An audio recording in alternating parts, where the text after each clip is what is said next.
Well, I hope you guys have lunch already. I came at noon and there was no food, so I said, okay, I gotta run have food. And the what's that, tapanyaki or something? Was very good, but I didn't know it takes so long. And then I start ordering, and I look, oh my God, it's time. So I ate halfway. I have put it in the box. I say, don't you eat my stuff. I will pick it back on the way home. But anyway, good to come here to share with you a bit of perspective. I'm a managing partner of a local law firm, and my partner is here. Matthew will speak more on the real estate side. I would share with you a bit how I see the perspective of Cambodia, how we're doing. I am also the policy advisor of the Royal Government. I spent a lot of time for the last 6 years advising the Foreign Service on policy issue, mostly foreign affairs. I used to be a Vice Minister of Commerce years ago when I was young, still have black hair. So this policy aspect still, attract me. So I try to leave the bulk of the earning a living with Matthew on the legal side. I still stick with the policy side. And I think we make a good fit, Matthew do all the work. I have all the fun of traveling around with the government to the summit, to various conferences, and then, but the upshot is at least I get some experience, some exposure, and occasionally I have the opportunity to come and share with the audience. And today is such an opportunity to share with you a bit how I see the region and the world, particularly the world and the region, how it's doing, where is it going, and where does Cambodia fit in this whole context. You know that the last year and this year we start to see a lot of this sort of like movement going backward to more protectionism, populism. This weekend is the French election, so it's a lot of rethinking on what I would say globalization is all about. I accompanied my Prime Minister to Davos in January, where everyone knows that the World Economic Forum is all about globalization. And when I get there, I look at the program, and so I noticed that 2 years in a row, Chancellor Merkel, one of the most powerful women in Europe, did not show up. So I said, why? They said, well, with Trump, with what's happening with Le Pen in France, everything, she wants to distance herself a bit from the globalization movement. Davos is more considered as a forum to push for globalization. So it's quite interesting how world leaders, are a bit fearful on the trend there. What you see the context now is basically, to me, there are a few major drivers that will shape how Cambodia will do, how well we'll do, or how not so well we will do, depending on many different factors, which mostly I just highlighted here. Of course, everybody knows Trump is Make America Great Again, not Make America Great Britain, Make America Great Again. But it's interesting that if you look, right, that America is still the world's richest country. So it's not that America is not rich, it's the distribution of wealth that is in favor of Trump. Because the zero, you will be shocked to notice, statistically, 0.1% of Americans control 90% of the wealth in the US. So Trump is not going to make American great again. He will make America great again, not American. Because the 0.1% control all the wealth already. And that's why the discontent. That's why the people who are not benefiting from this wealth is voting for Trump. Whether Trump can deliver on Make America Great Again, we don't know. Now the system start to react against him, right? But the fact remains that America gain will not be, it will be at the detriment of some other country, not necessarily, in favor, right? So he will bring the wealth from somebody else, right? I don't see how he's gonna redistribute it, because his cabinet is mostly guys that from the big banking community. They're all multi-millionaire. They're billionaire, right? So the other one is the effect which you see now currently. You look at CNN, is the effect of Brexit. How does it impact? Let's face it, the UK economy is still the number 4 or something in the world, right? Then the election this Sunday between Le Pen or Macron, which is 2 people that are not from the establishment. So it's 2 people that will change the landscape of Europe. If Le Pen win, I'm not so sure about the future of the EU, because she will push for a Frexit, not a Brexit. But then the upshot of it in our region, and thank God, we have the China and the One Belt Initiative. Next week I will fly to Beijing to attend the summit, the One Belt One Road Summit. And this is what driving the regional economy. So you have a lot of instability in Europe and America, but in our part of the world we have a very strong driver, which is China. But let's face it, we are not in the sea of tranquility here. What's happening in South China Sea recently, in the installation of the US missile, the THAAD in Korea, the North Korea nuclear tests, all this thing is causing a lot of worry. You imagine, you have a nuclear sort of like a show off. What happens if somebody is crazy enough to pull the trigger, and then the fallout will be on our region, right? So you're playing with a nuclear issue here. But I hope that I think today is the 5th. Yesterday, the U.S. Secretary of State is convening a meeting with all the ASEAN foreign ministers, in Washington, and the topic is all about how to bring North Korea to sanity, so that nothing stupid happen, right? Because the fallout will be on us, okay? So, and the THAAD missile, which is this high terminal, high altitude defense system, which is like against the North rocket, right? It have a dramatic effect on the South Korean economy, because China is totally opposed. And the effect now, the economic indirect sanction is that Kia and Hyundai, this year, their car sale in China dropped by 40%. All right, 20 or some Lotte department store shut down, and tour travel will not be going to South Korea. So they expect that the South Korean economy will be affected by at least 2 or 3% GDP, right? So these are the things that are pretty much shaping how the region is. But thank God, we again, China is a major driver. But in our region, we had the ASEAN Economic Community. This is when Prime Minister Najib was in 2015, when he was launching, the ASEAN Economic Community. That's when Malaysia was the chair. And already we are already in the ASEAN Economic Community. We are already working on, the post-ASEAN Economic Community there.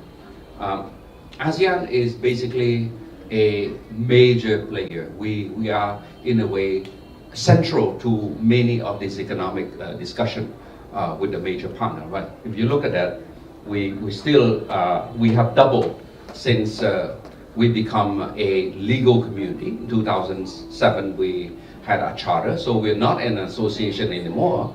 We are a full community, right? Just that, the effect is that, our GDP have doubled in about 7 years, right? So if you look at in terms of in terms of trade, look, we are the economy-wise, we are 3rd largest in Asia, 7th largest in the world, right?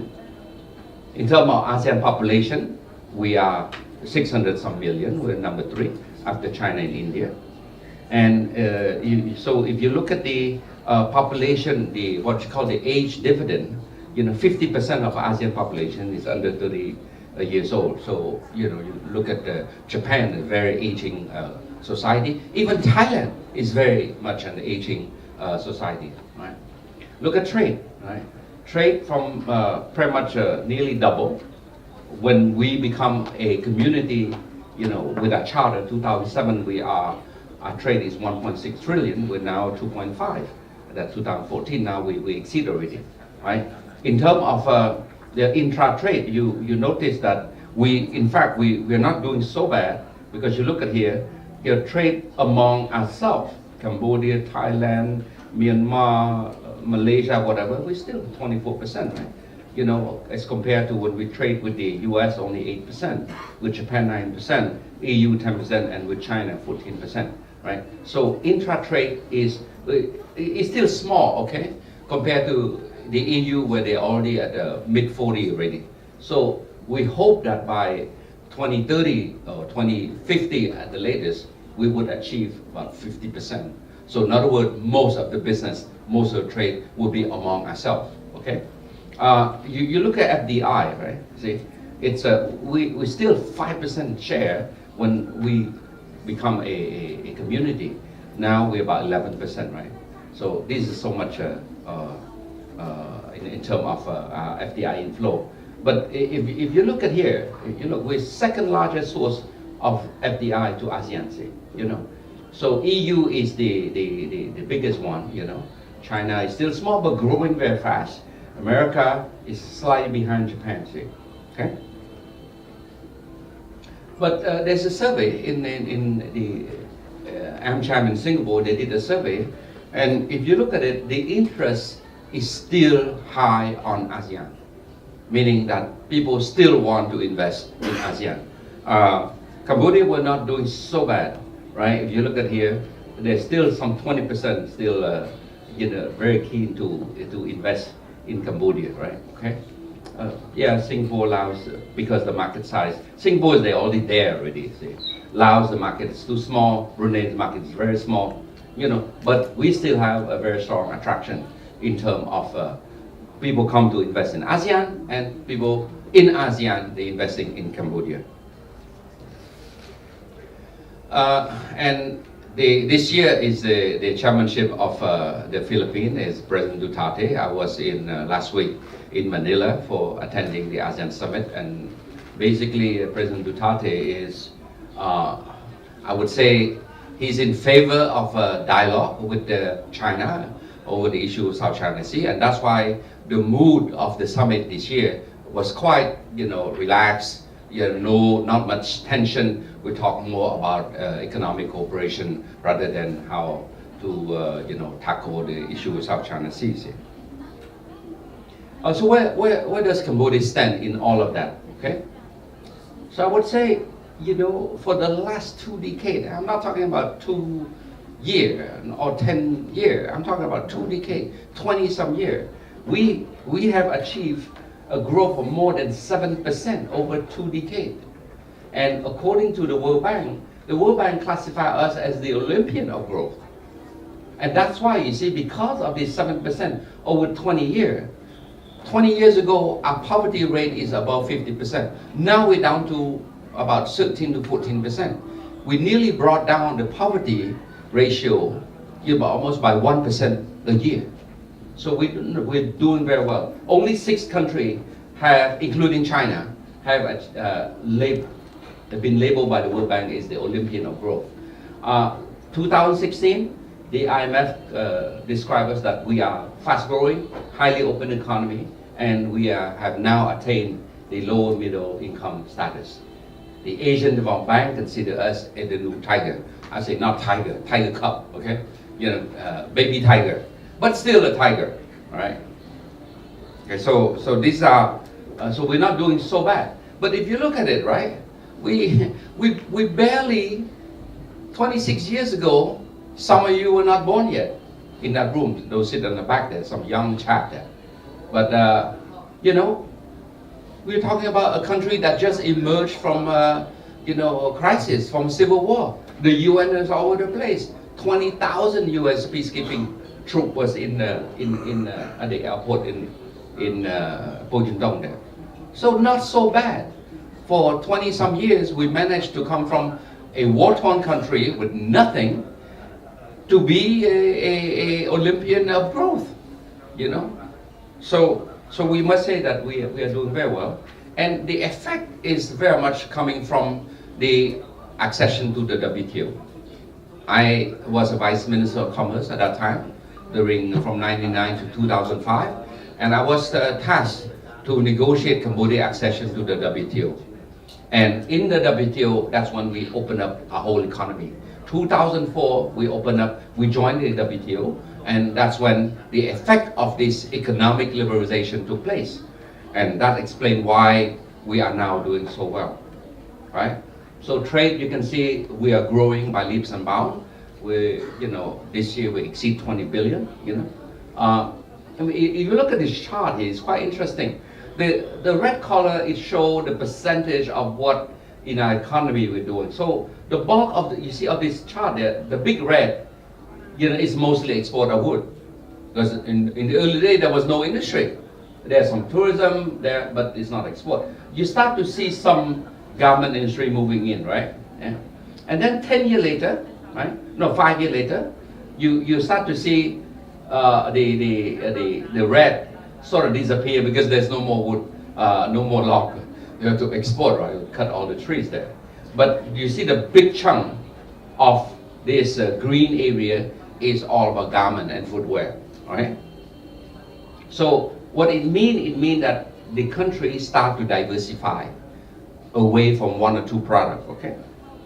And you see from 2015 onward, you can start to see, you don't see a big chunk of one color block.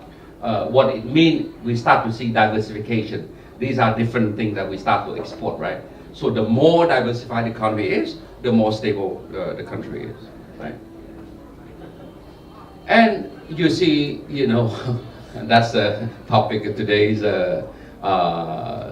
fair here is the thriving, booming real estate industry. And this is the bridge I put there because, it's our client, so at least I know the client will not sue me for promoting that. It's the bridge. So we, as a matter of fact, as a law firm, we represent pretty much the big real estate development here. We specialize in real estate development, right? So, but what you see is not just the real estate construction. You see the rise of the young Cambodian entrepreneur moving into industry that you would think, if you walk to their factory, you would think that it's a Japanese factory. I mean, that's how sophisticated they are, okay? And also in the consumer market, food and beverage, you have local company that can compete heads-on with Starbucks, with Costa, with Gloria Jean Coffee. I mean, we should be proud of that. Who thrive with this open economic thing here. All in all, behind what you see is the rise of the consumer, the middle class. What you see is the rise of the middle class. And that's why the bulk of the people walking in that floor there would be primarily the new middle class, who just emerged barely less than 6-7 years ago. So it's a very young middle class with cash, hungry to catch up with the lifestyle, hungry to be at par with the neighbor, not yet with the Singaporean because it's too expensive, but compared to Vietnam, Thailand, and Malaysia, I think you have this young middle class who feel very confident, to be at par with them, right? When you drive to town, you see all these new dealership, all these new car dealership. I mean, and it's not cheap to get an X5, It's $150,000 to buy an X5, to buy an Audi, to buy a Jaguar, to buy, a Lexus. It's not cheap. Our tax is very high, it's 130%. I remember when I lived in Geneva, worked for the WTO, I bought an X5 for 70,000 Swiss franc. So it's about maybe $50,000. Here is 150. And yet they're selling like hotcake. A few years ago, I had dinner with the Thai ambassador, and at the dinner, sitting on the same table, was the gentleman who brought the dealership, Rolls-Royce dealership. And he told him, he said, he did a survey, he did a market survey, and that was a few years ago. He said he can move 1,000 Rolls Royce and Bentley in Cambodian market, cash, not mortgage, not payment lease plan, it's cash. So this explains why you guys are doing well in the real estate thing here, okay? So anyway, look at the larger region. Look at the larger region. What's the effect on Donald Trump? The great thing is that Donald Trump killed the Trans-Pacific Partnership, which is a mega free trade area, right? Regional free trade. And as a Cambodian, I'm very happy that Trump killed the TPP because, you know, by killing the TPP, which my neighbor Vietnam is a member of the TPP, you know, we were safe. Because had the TPP become a reality, had Trump ratified the TPP, many of the Cambodian factory would have moved to Vietnam because they can export to the US without, you know, subject to high tariff. Right now, it's the tariff preferential that protect the Cambodian government and foodware industry. So, okay, you know, one country cry, one country smile, okay? When Trump, before he become president, Cambodia cry, Vietnam smile. After Trump become president, we smile, Vietnam cry, okay? But hopefully, it's not for long because we are now working on what you call the Regional Comprehensive Economic Partnership. These are the countries that are member, and we hope that this year, this RECP will be complete. And this will enable Cambodia, you know, like Vietnam, like Thailand, like Myanmar, to benefit from a larger mega free trade area, okay? So I want to say this, Cambodia is a trading nation. We are a trading nation. You know, not as big as Singapore or Hong Kong, but by design, our growth is all coming from trade. The ripple effect is all the real estate industry here. But the initial genesis is from trade, okay? So looking forward for the next several years, where is Cambodia fitting a part of this ASEAN economic community, part of the supply chain? Our strategy is very much a Thailand plus one. Because Thailand have its own problem, you know, political instability, the big flood, you know, so Japanese companies are looking for insurance policy. The Fukushima tsunami and nuclear disaster has a big effect also on the Japanese,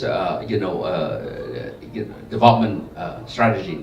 So they're looking what are the countries that they would like to move some of their, production chain there. So looking at the Mekong sub-region, Thailand plus Cambodia, Thailand plus Myanmar, Thailand plus Laos. So basically, the car manufacturing will always be in Thailand. We would not hope nor dream to take away that business from Thailand because the infrastructure is there. But Cambodia hope to get 20-30% of the supply chain. And for your information, like the Lexus car, right? You know all the electrical cable for Lexus car is all assembled here in Cambodia. After it's assembled, they ship to Tokyo, they ship to Thailand to assemble, right? Ball bearings, so many car parts are assembled in Cambodia now, right? So from Thailand, they look at Cambodia, border area. And this is pretty much along the line of how Japan's strategy considered. They don't look at Cambodia, nor Laos, nor Thailand as a country. They look at us as five country block, Greater Mekong sub-region. Cambodia, Laos, Vietnam, Myanmar, and Thailand. Which country have the competitive advantage? Which country don't have the competitive advantage? How do they, work together? And that's how the Japanese look at our region. What can they make in Cambodia? What can they make in Thailand? What can they make in Laos? And how they bring into a car made in ASEAN. Okay? So this is how they position, how they see Cambodia versus Vietnam. And their strategy is to look at these five countries and make in a way that if Cambodia can make a certain component that is cheaper, better than Vietnam, they make it there. And some other component, let's say raw material. Let's say, for example, for a car, the windshield wiper, for example, and many other parts that use rubber. Cambodia have now 400,000 hectare of rubber plantation. 6 years, 7 years already, start to tap the latex already. So these are perfect raw material for Japanese company to come and make the windshield wiper, for example, or part that use the latex, right? So it makes sense, okay? So that's how they see. So expect a lot of border economic zone, expect a lot of industrial zone along the economic corridor. Vietnam, in Ho Chi Minh City, Phnom Penh, and then Thailand. Okay? And you look at Japan, since 91, Japan is the #1 provider of aid to Cambodia, official development assistance. And for the last 5 years only when they start to bring in their investment, okay? So you can see in Phnom Penh Special Economic Zone, the bulk of the client in that zone are Japanese company. And Aeon Mall is the first mall ever, built in Cambodia. The first biggest mall ever. Cambodia never have any mall like that. Okay, now they're so successful, they're building the second one right now. Next year, the second one will be bigger than the first one here, will be fully operational. And from my understanding, they are looking to build the third and the fourth, whatever. So they are gung-ho about Cambodia economy, okay? But let's face it, who is the major player in the last 4 or 5 years? China. China is the #1, investor in Cambodia for the last 5 years, 5, 6 years. You can see there, right? Okay, so we have a lot of cooperation with China. China is the biggest ally. Politically, historically, Cambodia and China are very close, very close. So you can see here, they have invest more than 4.3 billion, since 2011. Hydropower, electricity now we are not competitive because we buy from Thailand, we buy from Vietnam. But by 2020, we will have enough energy, we will have enough electricity to feed, to drive our industrializations, right? Okay, rice, they give us 200,000 metric ton that they will export there, so give us a lot of trade preference. Hydropower, they will build 1,300 megawatt, right? So that's a lot of electricity. Xi Jinping came last year and commit 2 million tourists to visit Cambodia by 2020. You imagine the effect on the real estate. How many hotel rooms they need, how many apartments they need, how many airline they need, how many resort they need, how many cruise ship they need to bring 2 million, to Cambodia, all right? And you start to see now more airline, right? So even our law firm, we don't have a Chinese practice group as of 2 years ago. Now we have to have a Chinese practice group. We have Chinese speaking, writing contract, from mainland China, from Hong Kong, from Malaysia. We have to target the Chinese market. If you miss the Chinese boat, you missed it. So for us, for the next 10 years, I can tell you, our source of growth will be from the Chinese market, okay? So that's why we invest to hire the Chinese lawyer who write in Chinese. Language matter here, okay? But don't forget Europe. Europe is still a major friend, major trading partner, and you can see Europe give us a lot of trade preference, right? So, as a least developed country, when we export our rice, as a matter of fact, we export about 500,000 tons of rice every year. The bulk of it is going to Europe because we don't have to pay duty, right? Vietnam and Thailand, as a developing country, when they export the same rice to Europe, they have to pay duty, about 200 euro per ton that they have to pay more.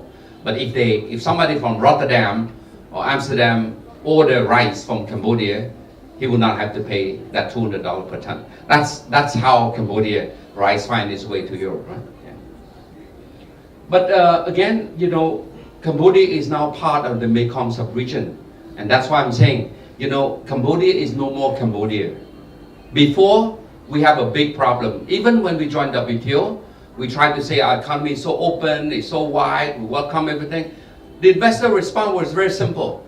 We love your country to visit, but if we have to put a factory between a country that has 15 million people and 80 million people, 70 million people, we go to Vietnam, we go to Thailand, we go to Myanmar. You're too small. You're too small. And that's why the title of my presentation today is more, Cambodia now is a gateway. You're not investing in Cambodia. Many of the guys who bought a condominium here, is more to service the sub-region. Singapore is still the primary headquarters for multinational, but many of the company are looking to have sub-regional, Greater Mekong sub-regional office in Phnom Penh to cover Vietnam. Half an hour flight to Ho Chi Minh, 2 hours to Hanoi, 1.5 hour to Vientiane, 45 minutes to Bangkok, 2 hours to Myanmar. So it's cheaper to establish here. And that's why we need more grade A office building. We need more high-end like Eon Mall. We need more good hospital, because it's to target this company who can send their headquarters. Why do you think there's a lot of good international school now? Because one of the factors is that if I'm a father, they ask me to come in Cambodia and work to cover Greater Mekong sub-region. I have 3 kids. I say, where I'm going to put my kids? Japan have a direct flight now, ANA. It's packed every day, daily flight. They have their own hospital now. Japanese doctor, Japanese nurse, Japanese dentist. There are 240 food and beverage, Japanese food and beverage in Phnom Penh. Now you have a choice. I remember 15 years ago, it's only one place. And I don't recommend you to eat sashimi because you don't know when the fish arrive. It's only one place. Now you have the luxury of choice. So that's what it's all about. It's all about the sub-region. See, these are the corridor. These are the current corridor, right? Ho Chi Minh, Phnom Penh, Bangkok. Next week, there'll be an inauguration of the first free trade zone. It's one of our clients, with the Kerry Logistics, World Bridge and the Kerry. They launch next week, inauguration. The Minister of Finance will go there to launch the first free trade area. 60 hectares on along this highway, and mainly German technology is to service the supply chain there. Japan is looking now to develop the southern coastal area. We call it 4K. 4K is Kok Kong here, Kampong Sao, the deep sea port, and then Kampot. Today you see on the newspaper, the first break ground, the first oil refinery broke ground today, okay? And then Kep. And after that, they go down to the southernmost here. So the sub-region, Cambodia is right at the heart of it. I would say that during the Cold War, Cambodia is caught between 2 ideologies, the communists and the capitalists. We caught in the middle, it cost us 2 million lives. Now we're caught again in the middle, except 2 bigger markets here. So we make money now to compensate for the 2 million lives lost, okay? Why do you think Japan built this 2-kilometer bridge over the Mekong River? Before we have a ferry going across. So it's not to make Cambodia enjoy the bridge instead of taking the ferry. It's that with that bridge, Japan's supply chain can come from Ho Chi Minh City, cross the bridge without waiting at the ferry, which takes hours and hours. And then in 3 hours, they can have lunch in Phnom Penh. 7 more hours, they can have dinner in Thailand. And the whole spare part transport from Vietnam can be assembled in Thailand the next day. Okay, so that's what is this, the strategy of the region. Cambodia, to benefit from that, we have our own industrial policy that the Prime Minister have launched by the end of 2015. It's clear we want to get a piece of the business from this regional supply chain. Okay, so again, from the supply chain, we look at how are we doing in terms of connectivity. A deep sea port now, we borrow a lot of money from Japan to expand the port. Chinese company are looking to build a new international port. Hong Kong, Hutchinson is signing a JV with a local company to do another international port. So I think we are well connected, okay? And tourism, of course, is our main, one of the driver of our local economy, but it's also because our open sky policy. Now, you know, we have so many flights coming, go to Bangkok, more than 15 flights a day, go to Vietnam, to Singapore, to Malaysia, you name it. And now with ASEAN Economic Community, you don't need a visa. Just buy the air ticket and then they send you online, you go to the airport, you show them on your smartphone, and then you board the plane. So that's how open the Cambodian economy is, okay?